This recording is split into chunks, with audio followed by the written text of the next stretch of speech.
like anything else, you got to stay healthy. That's the first thing. Obviously, everybody's looking at our defense because we have 8 of the 11 starters back from a team that was very strong last year. We got to replace a couple guys there. Obviously, replacing Chris Hartzell at safety, who was outstanding, is going to be difficult, but I think we have a pretty good kid in Connor Snyder who's probably going to step up there. And then we have to replace a corner, and we have to replace a defensive end. So we got to fit that in and make sure the chemistry works, make sure the puzzle, fits right, and stay healthy, obviously.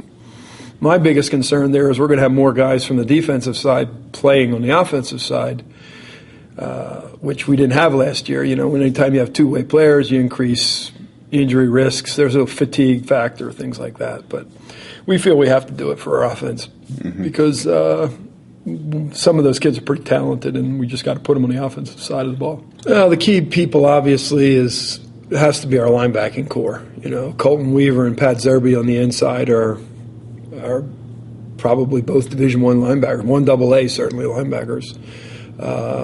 They're the heart and soul, I would say, of our defense as far as ability is concerned. At defensive tackle, Rodney Hill is 6 foot 275, extremely quick. He's going to be really solid. So we're pretty solid up the middle. Outside linebackers are all back.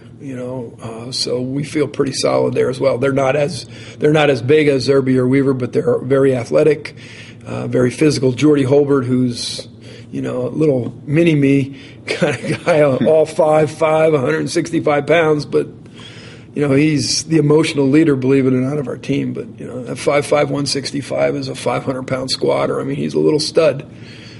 So he's pretty tough. People like to run at him or try to run at him, but he's pretty tough there. Mm-hmm. And then, as I said, our concern is going to be in the secondary. Alex Fegley is back. He's a very good cover corner for us. Connor Snyder is probably going to step in as a safety. He was injured all last year, didn't get back until playoffs, and then played a little bit for us. I think he's going to be fine. He's tall, he's fast, and we need to find our other corner, which we have several candidates, so we'll see what happens there. Offensively, we need more production. Last year, we were okay, but we weren't where we needed to be. So, as I said, putting Pat Zerby and Rodney Hill on the offensive line is going to really help us. I mean, Pat's 6'2", 246. Rodney's 6 foot 275, and they're both very physical, athletic kids. So we're going to be pretty solid there.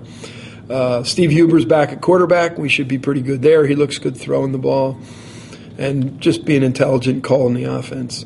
Alex Fegley as a wideout. Then it becomes a question of our running backs. Dylan Stopper's back as a fullback, so we're all right there.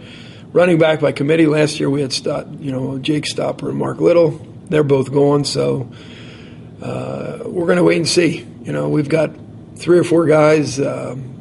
Nick Greth, Zach Groff, Chris Brown, they're going to battle for the tailback position. Mm-hmm. And if if we run tailback by committee, that's fine. Mm-hmm. Zach's a little stud that, brings a lot of power to the game. Chris Brown's a burner with a lot of speed, and Nick Greth sees the field really well. So they all have different attributes.